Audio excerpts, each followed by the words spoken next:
Hey, how you doing? This is Kitch, and welcome back to another episode of Kitch's Blueprint Book. It's been a while since we have visited this series, but I feel like it's about time.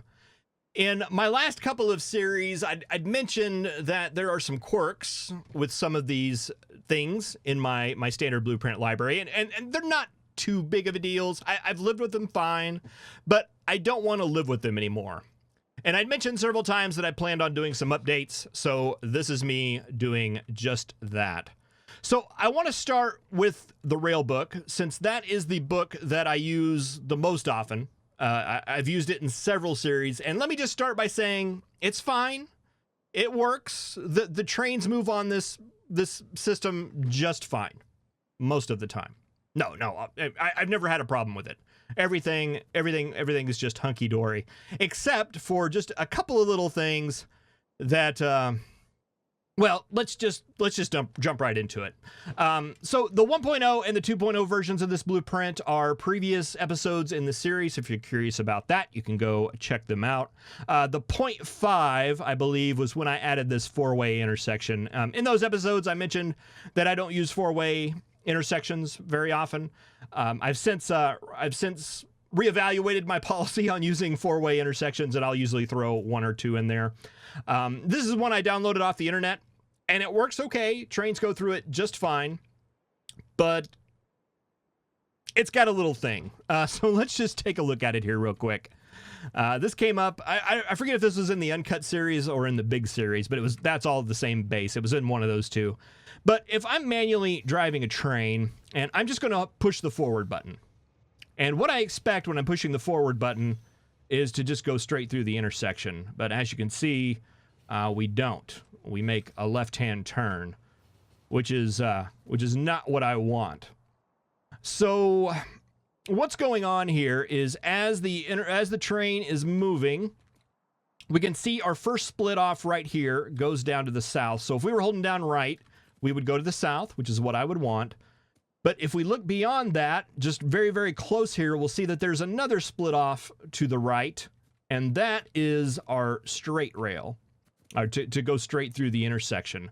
Now, when you're manually driving, that becomes a little bit of a challenge because you have to hold down the right key somewhere in between the start after this split off, but before this split off. So in this little area right here, maybe like right there is where you have to hit the right key in order to make that turn. And if you're not familiar with me and my Factorio gameplay, let's just say, wow, that was a 1 in a million shot right there. This having that little marker right there helped.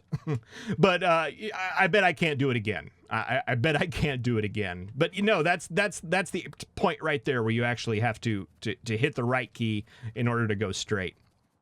So I was complaining about that in that series, and Quarnozian shared this, I believe, on the Discord, which is an intersection. It's very similar to this one.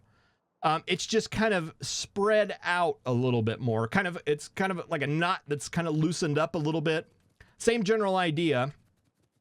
But if we look at these intersections right here, there's the split offs, they're spread out a little bit further. And the practical application of that is if I hold straight, I go straight, which is what I want to do. And if I hold left, I go left. And if I hold right, I go right. And it doesn't matter when I hold that left key down. I can hold it down over here, or the right key over here. I can make the decision about which way I want to turn way over here instead of on that tile. And it's super handy whenever you're driving manual trains. I know we don't need to manually drive trains anymore. We have temporary stations. I like to drive trains manually sometimes. That's just the way that it is. And if you're like me, stuff like that can just really get under your skin. So that problem was one of the things that I wanted to address in the blueprint book, and I'm going to do that by taking that intersection right there. I like it. It works. The other problem we have is due to the track grid alignment. I guess that's the way that I'm going to put that. The whole idea behind these was I wanted to line them up to the length of a power pole and make it tileable and grid kind of based so that we could tile it in any way. And I almost made it there. I mean, it's tileable. It works in a tileable fashion, but there is a little problem there. If I take this T-junction and then do something like this, and then do something like this, you can see the problem. This is not tileable. So let's take a look here on why that is. And this is one of the things whenever I put this blueprint book down, people were screaming at me or letting me know. I was warned. Let's just say I was warned. I didn't get it at the time. So if we do place it down where it does line up like these guys do, what happens is that if we just take this power pole and drag it up there, we see that we've shifted over to a different power pole grid. Those power poles no longer line up. And the reason why that is, let's go ahead and throw down just a straight piece here. Make it a little bit easier to kind of visualize here. Is that if we take a look at this, we'll see that this power pole is actually aligned with this railroad track, just straight on. They're the same size. They're 2x2. And over here, 2x2. So whenever we tile this tile and these tiles become the same tile. And what I mean by that is if we copy and paste it, you can see that those tiles over there are overlapped on these tiles right here. And if we look at our T-junction, our extra tile is over here like that. But when we flip it, and let's just put it to where the power poles line up, we'll see that that is actually on the other side of the blueprint. It's on the right-hand side of the blueprint when it's facing up. It's on the left-hand side of the blueprint when it's facing down, which is leading to our power poles being off. And even though these power poles are now lined up, we can now see that the middle one is off by 1.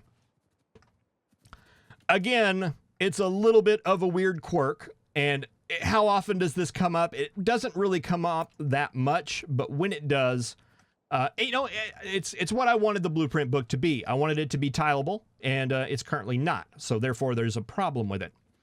The other little thing is a little bit more subtle. It has to do with these tracks that go off on 45-degree angles. There's no rhyme or reason to this. The power pole, they don't line up to the grid at all. Once you start using these guys right here, there's no hope of getting back onto this power pole grid. I guess if you place enough of them, maybe it would line back up, but it doesn't do that natively.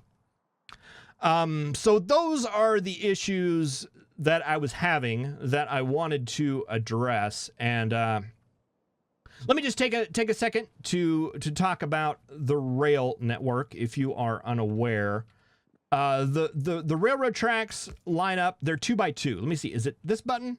Yeah. Right here. What that means is that they are 2x2. 2 tiles by 2 tiles, and they're lined up on a particular grid. So what that means is that I'm guessing if this is 0, they're going to be locked to even coordinates. So I could put a railroad track right here in this 2x2, but I couldn't put one in this 2x2. They're actually locked to a specific grid, which is why you may have noticed that there are some quirks as you're painting stuff with blueprints. When you have blueprints with railroad tracks in them, sometimes you have to remove the railroad tracks in order to get stuff to line up. So that means that this set of rails that's currently lined up with this one is not going to ever line up with this one that is basically shifted 1 tile down. So if we take a look at this tile right here, this is the grid that I've based it on. And what I did was basically shifted the power poles 1 tile over to the right. To kind of illustrate that a little bit, if I put out my straight piece here, straight piece here, again, that's a 2x2. It's right on that. So I took the power poles and then just moved them 1 to the right. So now it's where only half of the railroad track is aligned there. And then I came down here and basically snipped off those guys. So now there is no preference to one side or the other as far as the power pole network goes. There is no overlap anymore as far as the tracks go.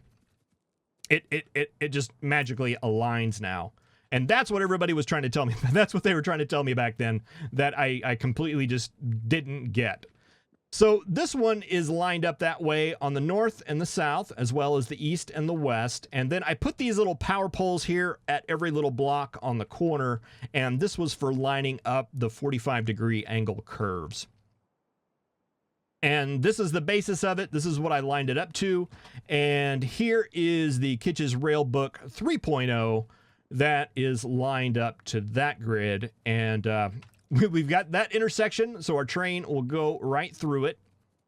And if I take my 3.0 blueprint book down here and place down that T-junction and that T-junction, you can see that our power poles are now lined up. And if I throw down another one, well, we can see that the middle one's lined up because it lined up right on top of each other. And if I do the similar one right here, we can see these power poles are still lined up and the middle one is lined up with the middle one. So we are on the same ground. So the thing we built before, that was like that. This just works now. And it works all the time, and it is tileable, as far as I can tell, as far as I've been able to test. And this should be enough to where if we put a train around in here, it can go around in a circle. I'm not seeing any breaks there, so I think that will work, and that was something I was trying to address in the 2.0 version. Not only that, but there's also the added bonus of the little 45-degree angle pieces that I added in there. I can take those now. Let's get the other direction. Yeah, we can plonk those down. Let's do that one right there. This one to line it back up to the grid. And let's do this curve here. And let's get our straight piece.